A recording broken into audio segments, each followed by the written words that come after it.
Hello, we hope you are having a lovely start to the new year, and we're extremely pleased to have your company as we always are. Welcome to Something Rhymes with Purple. And today we actually have a rather interesting, slightly curious subject. But before I continue, let me introduce, as always, the wonderful man sitting opposite me, and I can't wait to spend another year with him, albeit on screen, Gyles Brandreth. Hi, Gyles. This is the best way to have me. At a distance, at a safe distance. We speak to each other on a version of Zoom, and that's how we communicate. Susie Dent is usually in her study in Oxford, and I am usually in my basement book room at my house in southwest London.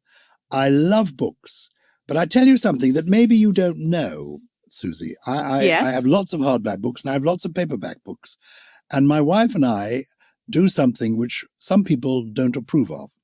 We don't just read books, we devour books. This began many years ago. We were on holiday to Turkey. It was a very hot holiday, and we had a sort of boat that we were on. No element of this was successful. The hotel, there was no air conditioning, the boat was the wrong boat, and when we unpacked our bags, we realized we'd only brought one book between us. We each thought that the other was bringing the books. And so the only book we had was a novel, a wonderful novel by Anthony Trollope called The Way We Are Now, or maybe it's called The Way We Live Now. Anyway, it's a mighty book, about 1,000 pages long. And we only had this one book. So because my wife reads more quickly than I do, she began the book. And when she got to the end of page 1 and page 2, she then tore out that page. Yes. Oh, vandalism. And handed it to me. It was a paperback. And I then read the page and then destroyed it.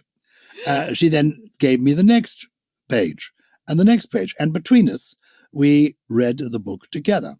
And it was a wonderful way to read a book, because when you've been married to somebody as long as we've been married to each other, more than half a century, occasionally you may think, what on earth is there left to say? But if you're reading a book simultaneously, there is always that book to discuss. That's a wonderful idea. I actually thought you were going to be quite literal there and talk about book cannibalism. I was trying to think of a word for it, and I think it would be bibliophagism. So the phagism is the kind of swallowing or eating, and the biblio would be the book. That was my effort. But I was very glad that you didn't actually put them in your mouth. So you've chosen this week's theme. What are we going to talk about today? Well, just because of its vocabulary, I hasten to add, not for any familial links or any other connections, I thought we could talk about the Mafia and the language of the Mafia, which is a very distinct lexicon. And before we hit the red record button, actually, if you remember, I did say to you, Gyles, you've met absolutely everybody in the world. Please don't tell me you've met someone from the Mafia.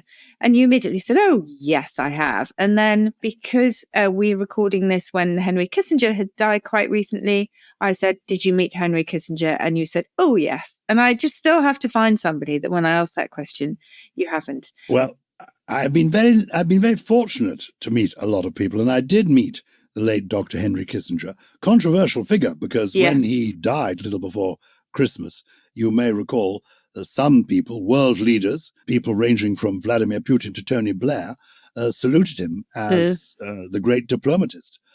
Others, because of his involvement in the prosecution of the Vietnam War and other reasons, saw him as literally a sort of warmonger and an enemy of peace. So a controversial figure, but remarkable, and of course lived 100 years. And a few years ago, he came to London, and he was to give a talk for the Edward Heath Charitable Foundation. Edward Heath, for the people internationally, he is a former British Prime Minister, and he was the British Prime Minister at the sort of time when Henry Kissinger was the Secretary of State in the United States of America.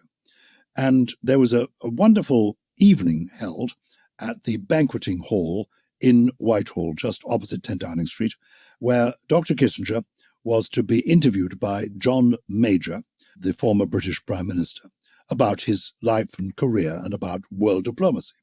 And the great and the good of the United Kingdom gathered at this venue, and it was being put on by the Edward Heath Charitable Trust, and it was to raise money for that trust. And because I'm involved in that trust, because one of its principal roles is to preserve the former home of Edward Heath in Salisbury Close, a beautiful house, well worth visiting if ever you're in Salisbury. I was one of the people who said a few words at this occasion. And after I said a few words, I went over to sit with Dr. Kissinger. And so we had a conversation. Everything I asked him, I can recall vividly. I cannot recall a word of his replies, because though he did reply in extenso, he was incomprehensible. Oh. He had this growling, guttural way of speaking, and he never lost his German accent from his childhood. But it got worse, because after we'd had our little chit-chat, he was taken up onto the stage by Sir John Major to be interviewed. And Dr. Kissinger sat down in his chair, Sir John Major sat down in his chair, and very clearly Sir John Major began saying, well, Dr. Kissinger, thank you for coming to London, and thank you for answering these questions. The first question I'd like to ask you, please, is what do you feel is the future of relationships between the traditional West and China as it is today? And Dr. Kissinger replied,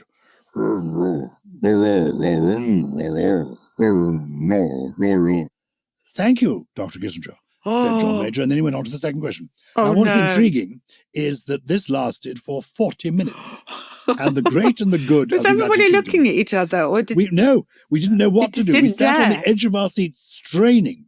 And it was the combination of the microphone, except we could hear John Major. But it was basically that he was by then very ancient, but his mind apparently was still alert. Yeah. But his accent was so thick, and he simply growled at you. So it was hilarious to see literally the British government, the senior civil servants, members of Parliament of both houses, judges, the whole of the British establishment there on the edge of their seats, straining to hear Dr. Kissinger, listening to him for literally 40 minutes going, so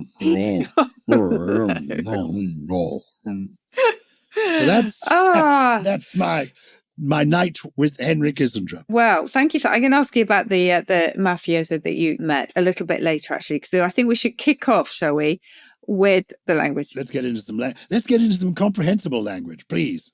Yes. Well, give me the word mafia for a start. Why do we call these people the mafia? Well, the mafioso or the mafia itself means swagger, roughly translated. But I think in a more positive light, it's probably interpreted as boldness or courage. And in reference to a mafioso, the man, in 19th century Sicily, this was someone who was fearless, who was enterprising, and who was proud. And interestingly, when it was applied to a woman in the form of mafiosa, or mafiosa, it meant beautiful or attractive. Yeah. Oh. So the mafioso, I think now, is less an individual and more that kind of secret society, really. Now, does all this, you mentioned Sardinia already, or Sicily, forgive me, you mentioned Sicily already. Is the mafia the people who come from Sicily? Is that the essence of it? Yes. And there's a sort of different branches of the mafia, obviously. There's the mafia in the US, for example, that emerged in immigrant neighborhoods, Italian immigrant neighborhoods in East Harlem, or Italian Harlem as it was called, and then the Lower East Side, and then Brooklyn. And that was following waves of Italian immigration from Sicily and a few other regions of southern Italy. So there are lots of different branches, but yes, Sicily is where it really came from.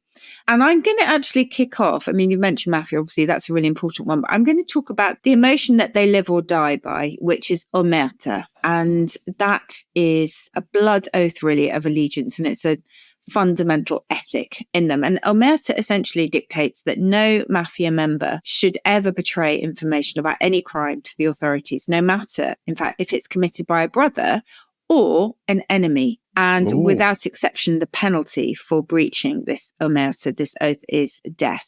And it's quite interesting because of this, for a very long time, the operations of the mafia really were very secret and they were a closed book.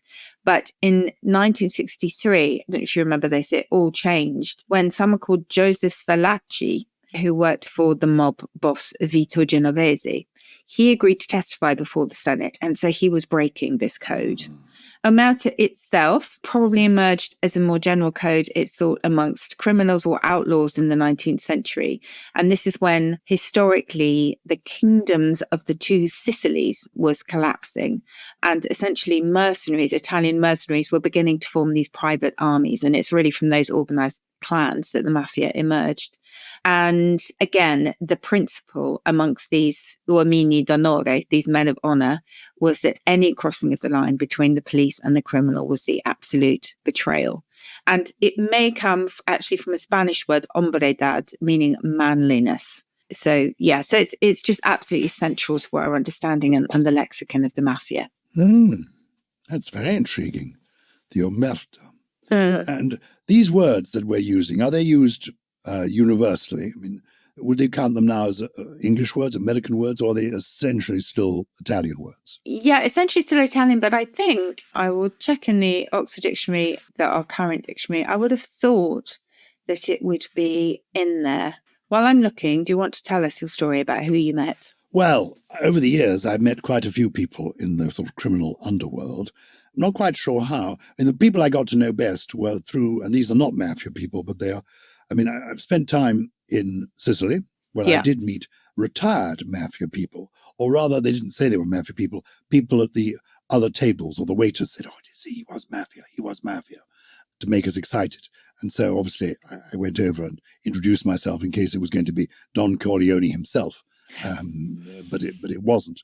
Interestingly, have you ever been on holiday to Sicily? No. Oh, you must go. I went to, I think probably the closest I went to Pompeii a little while ago, and so travelled through Italy a little bit. Well, went to Naples, but no, I've never been to Sicily. Doesn't count at all. Miles away. I know. My Italian geography is clearly very dodgy. It really is hopeless. But so tell me, but Sicily is very far south, isn't it? Sicily is right at it is absolutely the heel. It's the bottom. The bottom of Italy. It's beautiful. It's absolutely beautiful. So I met some retired Mafia people there. And when I was traveling around America, I met definitely some Mafia people. When I encountered Frank Sinatra, there were said to be Mafia people in his entourage. He denied it always. His explanation was that some of the clubs where he performed may well have been used to launder Mafia money. But he maintained to the last that he had no direct Mafia connections. Okay. In this country, I was lucky enough to be a friend of Barbara Windsor. Yes. And Barbara Windsor, when she was young, she dated one of the Cray family. And the Crays are notorious British gangsters. Yes. And they could be nasty people. But I do remember traveling back with Barbara Windsor from East Anglia. We must have been recording a television program in Norwich. We were driving back to London. And we passed the pub in the East End called something like the Blind Beggar. Where English Mafia, English gangsters used to hang out. And she told me, we used to go there when there was Ronnie and Reggie. And I said, well, these were not good people. Oh, she said, yeah, they were bad boys. But, they only ever killed their own, Gyles. They only ever killed their own. They'd like you. And indeed, when I met one or other of them, I can't remember which it was, he seemed quite personable. So I have no bad experience of the gangsters. I'm saying that to just pitch to my cover bets, your bases. to be honest with you. I can tell you. Well, first of all, Sicily is not in the heel; it's in the kind of toe, or the bit in front of the toe. I had to check how far Naples was away. 706 kilometres. You're absolutely right. And secondly, omerta is in the English dictionary, in the Oxford sort of, current dictionary of English. And interestingly, it gives its origin as possibly coming from the Italian dialect, meaning humility. So quite different from manliness. So obviously there are two different theories there. Yeah. Did you go through Cosa Nostra with us? No, we didn't talk about Cosa Nostra. What are the Cosa Nostra? So the Cosa Nostra, I don't think this will be in the, it is in the English dictionary, actually. I didn't think it would be. So this is, we're going to North America. So this is the US criminal organization that is related to the Mafia, and it resembles it, but it's not the sort of the heart of the Mafia itself. And it simply means our house, meaning our thing, our affair, if you like. Keep out. Yeah. And we have Capo. So a Capo is essentially the boss, the big boss. And the Capo regime, I'm not quite sure how to pronounce this, maybe in US English, if this is the US Mafia, Capo regime, I'm not sure. But this is the captain or the skipper in charge of a branch of the Mafia. And Capo here is from the Latin caput, which means head. And that actually gave us so many different words in English. It gave us capitals in capital city, capital letter. It gave us ultimately the word chef, meaning head, which gave us, of course, the chef that's a cook. And it gave us achieve, to bring to a head, so many different words. They're part of a very, very big family. But yes, so the capo is in charge of the crew, which contains 10 to 20 soldiers, as they're called, appointed by the boss, gives a percentage of their earnings to the boss, etc. And sometimes, apparently, if a capo becomes powerful enough, they wield more power than their superiors. So they kind of almost bypass the normal mafia structure. Certainly when the boss passes away, sometimes they kind of take over without following that sort of strict hierarchy. Really. So this is very much the American, I don't know if you'd call it an arm or the relative, I suppose. Can I ask you something that is only tangential to this? Yes. The word capo. Yes. Is it, in French, a capo, I think, is a condom? Ah, do you know that? I have never asked for a capo in French, so let me see. The reason I think it is because of the famous story of the Englishman who went to the south of France with his wife on holiday, and unexpectedly she died. And the cost of bringing her remains back to the UK for a funeral was exorbitant, so he decided to have her buried in the south of France. But of course, he only had his, his bathing costume, his summer holiday clothes. He didn't feel that would be appropriate for the funeral. So he tried to get the kit, and so he went to he asked what he should get, and he was told, you go, what's the French for? What's a black suit and a black hat to wear? And he had these things written down for him, and he went to the shop to buy a black coat, which he bought, and then he asked for, and he didn't know how to pronounce the word chapeau, and so he pronounced it capo. And the man in the clothes shop was disgusted and sent him out. And eventually he ended up at the local chemist shop, and he was totally confused. And he went into the chemist shop and went up to the counter and said, "Je veux un capot." And they gave him a packet. Well, the man said, "Oh yes, well of course, but bien sûr, bien sûr." And then he went on to explain. He said, "Je veux un capot parce que ma femme est morte." And the chemist then said, "Oh, monsieur, un capot noir. Oh, monsieur, quelle délicatesse." Oh my goodness. Yes, I think here you're mixing capo, C-A-P-O, with C-A-P-O-T-E, capote, maybe? Oh, capote. I think, which is like a sort of cloak with a hood, or indeed a hood. So it's like a hood. That's the idea. I mean, I think préservatif is also a condom in French. I'm just looking here. I've not actually asked for one, but that's what it says. Thank you for sharing, because I'm looking forward to my next dirty weekend in Paris when the Eurostar is up and running. Oh, just dear, don't say ma femme est morte, please. But it isn't condom itself. This is a digression in a half. Didn't it come from France? And it was named after a physician who invented it, was the idea. Oh, that's why it's called the French letter. No, we discussed that the other day. That's just being abusive of the French, isn't it? Yes, I think so, probably. The French letter certainly is, yeah. But is the condom then invented by a French person? Monsieur Condom? I think we don't know where it came from. I'm sure someone made up an etymology that it was from a place name. So I'm just looking it up here. Here we are. Of unknown origin, often said to be named after a physician who invented it, but no such person has ever been traced. There you go. Well, anyway, so don't go into the chemist asking for un capot noir. No. Just take the standard one as offered. I'm just going to finish with one more before we take a break. And that is the consigliere.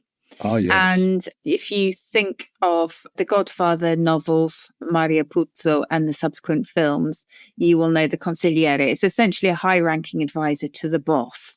So the boss's right-hand man, and it is usually a man. So it's a representative, is often a mediator, and, deeply entrenched in the inner workings of the organization. So a real trusted member of the crew, if you like. We're so lucky. We want to begin the year, really, by telling you how grateful we are to the Purple people for writing to us and for asking your questions, because it takes us down such interesting byways and occasionally lands us on highways as well. Shall I read the first letter we've had this week? Please do. It's from two people, really, Charlotte and Billy.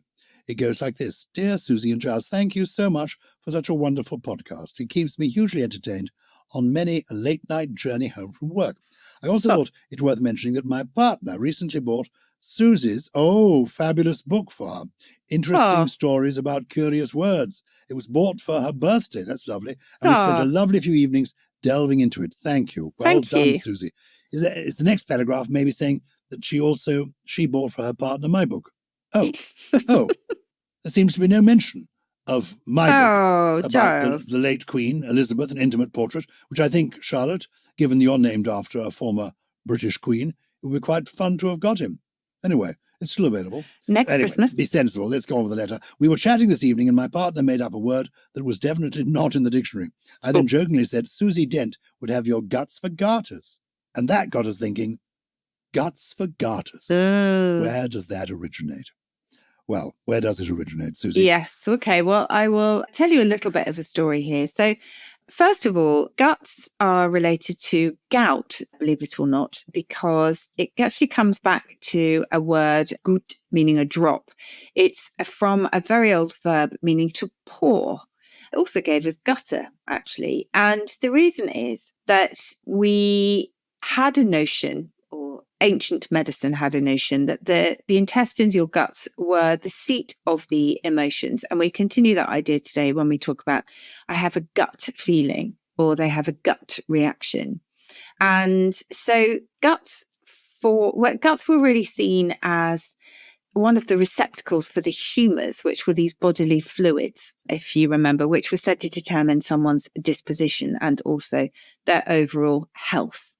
And so this idea of a channel was the idea of that they were a channel for some of these humours. And depending where you stood, your guts were either a repository for very good emotions or for bad. So guts for garters appears in Robert Greene's The Scottish History of James IV. This is around 1592. I'll make garters of thy guts, thou villain. Now, in the Middle Ages, obviously, disembowelment was a frequent method of torture. I wasn't sure if it was frequent, actually. Hopefully it wasn't, but it was used in the UK for torture and execution. So it could well have been a literal threat that they were going to disembowel this person metaphorically and or literally indeed, and then take their guts and use them for garters, which you can wear. They were also used for, I don't know, animals' intestines are used for all sorts of things, violins and tennis rackets and that kind of thing. So whether or not that was a literal threat and people did actually make garters of the guts of their enemies is open to question. There isn't any evidence of such a practice, but it is definitely plausible. But nowadays we just simply use it in much lighter terms, or I don't want to tell you I've done that because you'll have my guts for garters. But yeah, quite possibly a grisly beginning. Is garters the same in British English and American English? I know suspenders isn't. No, so suspenders are what we would call in British English braces in America. But for us, suspenders are what holds up stockings, for example, or indeed socks. And garters, I think, bands worn around the leg to keep a stocking or sock up. And in North American English, again, a suspender for a sock or a stocking. So yes, you'll find that kind of a similar distinction, really. And also, I think garters, unless I'm just completely losing it, are also part of female underwear sometimes too. Or at least you've got that, you've got that sort of same idea of holding up stockings. So yeah, a bit of a distinction. But anyway, guts for garters obviously is pleasingly alliterative. So that probably helped things along as well. Very good. Well, there's a second letter here. Do you want to read it to us? Yes, I will read it to you. And this one comes from Ellis Holt in Devon. Hi, Susie and Gyles. I've never missed an episode. It's just too many words to remember, but I do try and use some in my everyday life if I can in order to try and commit them to memory. My favourite, Ellis says, will always be scurry funge. Well, thank you for that. Of course, people our favourites love that as well. And we've all had our fair share of that over Christmas. In case there is a single purple person out there who hasn't heard me talk about this word, to scurry funge is to madly dash about the house in an attempt to tidy up just before guests arrive. So Alice continues, in your episode entitled Sprogs, Gyles started with an anecdote about his card getting declined. And that got me thinking about decline, incline, and then the root, cline. I was wondering if this used to be, or maybe still is, a word in its own right, or if we only have the prefixed versions in English. We all know about getting a card declined, but I wonder why we use the word accepted rather than just the word declined if payment is taken. I'd love to know where it's gone, if it ever existed at all, and how being inclined to do something is related to incline, meaning to go up. So Alice is from Devon, and it is an extremely good question, as you would expect from any Devonian. Is there an extremely convincing answer? Well, climb is listed in the Oxford English Dictionary, now obsolete, I'm sad to say to Ellis, but it's all from the Latin clinare, meaning to bend, which essentially gives you every sense that we have here. So it can mean to slant, to bend, or to tilt, to stoop, or to bow, to submit, or to yield, to have a tendency towards, to be disposed towards. So you get where it's coming, really. So if you are inclined to something, you are leaning towards it, you are bending, turning towards it. And so you are favorably disposed, or you are influencing in some way. So that gives you the incline. Decline is simply away from, so you were bending away from it or someone else is. In other words, it is an act of refusal. So you're going backwards rather than forwards. And could we just say declined if payment is taken? No more. But then that doesn't mean, as we always say, that we can't resurrect these words. And it is quite pithy. There is also cline in one of my favorite words, which is clinomania. And clinomania is the overwhelming desire to lie down. Oh, I love that. Clinomania. Spelled C-L-I-N-O, mania. Yes. Oh, yes. I do know that feeling. Well, thank you, Ellis Holt. Thank you, Charlotte and Billy. Thank you all for writing. Please, we want special people to feature in our 250th episode. It's coming up, and it'll be entirely devoted to your questions and queries, comments, and congratulations. purplepeople@somethingrhymes.com is what you write to if you want to communicate with us. And what you listen to now is a trio of words from Susie Dent. What have you got for us this week? Well, Giles, do you remember during lockdown, when everybody had to grapple with Zoom, you used to have Zoom meals with your family? Oh, yes. Where you would get your children together and their families, and you would all sit down and eat your food in situ whilst watching everyone else eat on screen and chatting, etc. Well, have you heard of a mukbang? A mukbang? Yes. Don't think too hard about this one. No, I'm not going to. It's actually from Korean, but it is being used in English to mean a video in which someone chats while eating lots of food. So It's from the Korean, I don't know quite how to pronounce this, M-E-O-K, muk, meaning to eat, and bangsong, meaning to broadcast. So you are eating and broadcasting at the same time. Well, I would find that a very irritating form of broadcasting because, as you know... Well, you would. We talked about ASMR in the last episode. The other day, I just can't stand people eating while talking, particularly on the telephone. But then that's what you were doing with your family. What were you all being silent? No, we weren't. But because isn't that interesting? Because it was mealtime, we had permission. Okay. And because we were all doing it, it's then much more acceptable. I see. Yeah. I've got that. And I can't stand people who eat with their mouth open. No. Fortunately, none of my grandchildren does that. So how do we spell that word? Mukbang, M-U-K-B-A-N-G. M-U-K-B-A-N-G. Well, it won't be something I'll be taking part in because I don't like watching other people eat. Well, there you go. The second word is shabaroon, which you are definitely not. And that is an ill-dressed, untidy fellow. Which leads me to my third word, because the female equivalent of that is a fustilugs. They're not very nice, but they are actually quite onomatopoeic. So there you go. 3 slightly weird words.